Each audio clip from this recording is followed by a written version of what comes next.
Hello again, Dan Alasso, making history, with another installment of my Knowlton Biography, An Infidel Body Snatcher and the Fruits of His Philosophy. And this chapter, chapter 23, is actually about his book, The Fruits of Philosophy, which I think is, as the title says, the fruit of his philosophy. He had written about materialism in 1829, and after talking the issue over with Robert Dale Owen and helping Owen on his own book, Moral Physiology, Knowlton writes The Fruits of Philosophy.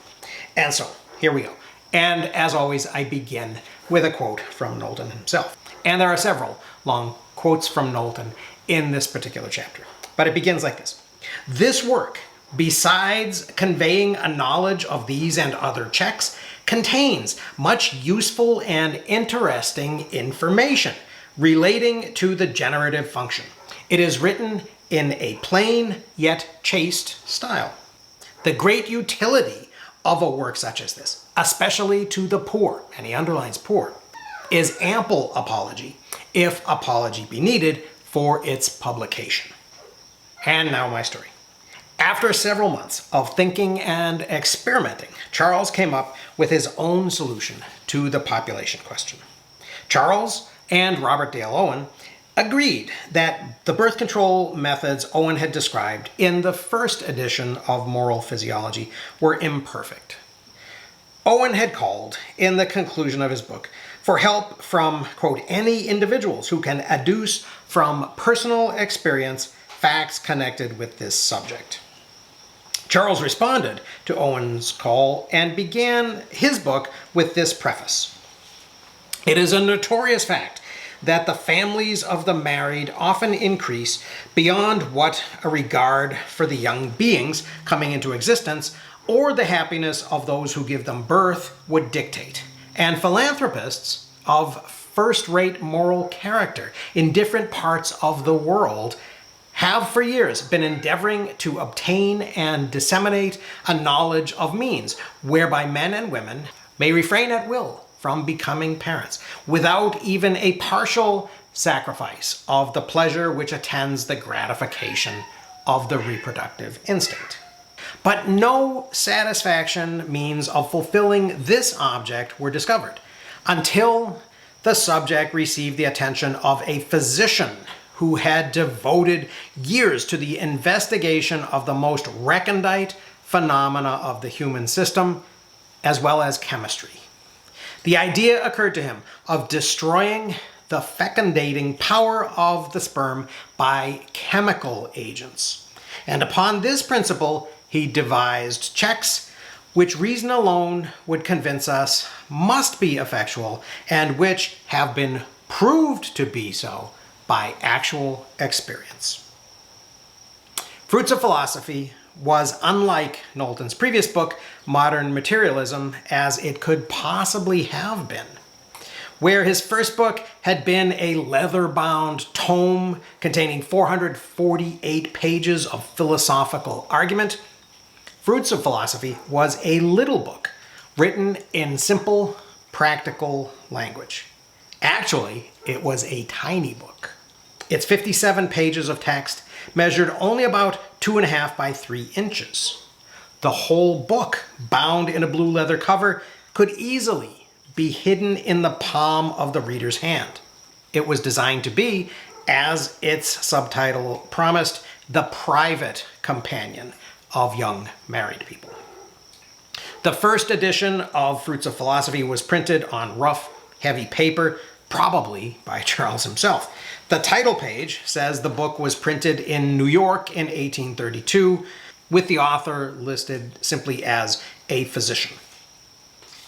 The copyright announcement on the following page says the book was entered according to Act of Congress in the year 1831 in the clerk's office of the District Court of the United States for the District of Rhode Island. There's no reason why a professional publisher in New York would have traveled to Providence to file a copyright application. But Charles had moved to the city briefly and tried to build a medical practice there. Also, After his experience with modern materialism, there's every reason why Charles might have been willing to confuse the world about who had written this book and where it had been published. Fruits of Philosophy was also quite poorly printed. The title page and many of the interior pages of the volume were double struck. Double striking produces an effect like a drop shadow when the printer accidentally lets the type come in contact with the page a second time. No self-respecting printer would bind double-struck pages, and no one who was paying a professional printer would settle for such careless work. But it's exactly the type of mistake that might be made by an amateur, borrowing press time and producing his own book on a shoestring budget.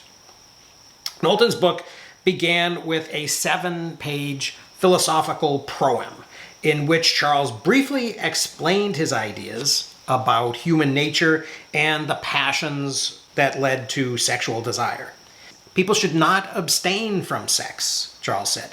They should devise ways to protect themselves from unwanted consequences. Mankind will not so abstain, he concluded, and if means to prevent the evils that may arise from a farther gratification can be devised, they ought to. Charles then moved on to a discussion of the population question, some of which he cited word for word from moral physiology. He described both male and female reproductive anatomy, including, along the way, the observation that every young married woman ought to know that the male system is exhausted in a far greater degree than the female by gratification.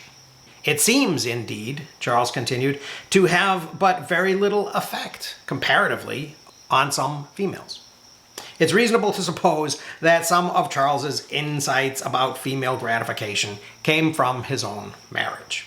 And Tabitha had borne 3 children between 1824 and 1828, and was pregnant with their 4th as Charles was writing, which certainly added urgency to the author's claims that people should consider the mother's health and have children when they could afford them. Not coincidentally, after Charles completed his experiments and perfected his technique, he and Tabitha managed to avoid having another child until they were ready 6 years later in 1837. Knowlton's medical solution to the population question was a douche that a woman would use after sex to kill sperm cells. Charles described the long-tailed animalcules he saw with his microscope and said he had found a spermicide that was effective on them while being mild and non-toxic enough that it wouldn't irritate its user. An important feature of his new method, Charles said, was that unlike withdrawal or condoms, the woman controlled it. The idea that birth control was a woman's right and responsibility was a remarkable insight for a man to have in 1831. It's possible that some of the credit for Charles's radical approach belongs to his free-thinking wife, Tabitha. Charles did show a concern for women that was unusual for men of his time, though. In his concluding remarks at the end of Fruits of Philosophy, Charles's ultimate argument for birth control was women's health.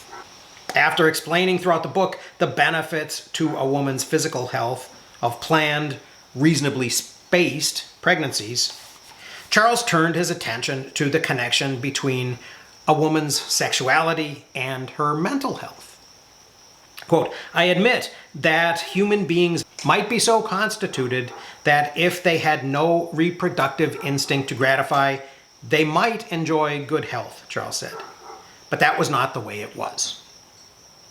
Quote, "But being constituted as they are, this instinct cannot be mortified with impunity. It is a fact universally admitted that unmarried females do not enjoy so much good health and attain so great an age as the married. Notwithstanding, the latter are subject to the diseases and pains incident to childbearing. A temperate gratification promotes the secretions and the appetite for food, calms the restless passions, induces pleasant sleep, awakens social feelings, and adds zest to life, which makes one conscious that life is worth preserving.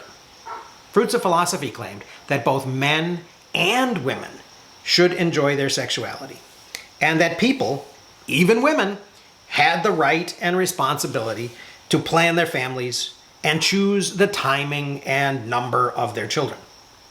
Knowlton explained male and female physiology and described a new and relatively effective birth control method in language that regular people could understand. And he put it all in a small and inexpensive package. If they had disliked him before, the protectors of public morality were going to hate Charles now. And as we'll see, they did. And they did something about it. But that's the end of chapter 23. So I hope you found that a little bit interesting. Thanks very much for listening. I will see you again very soon.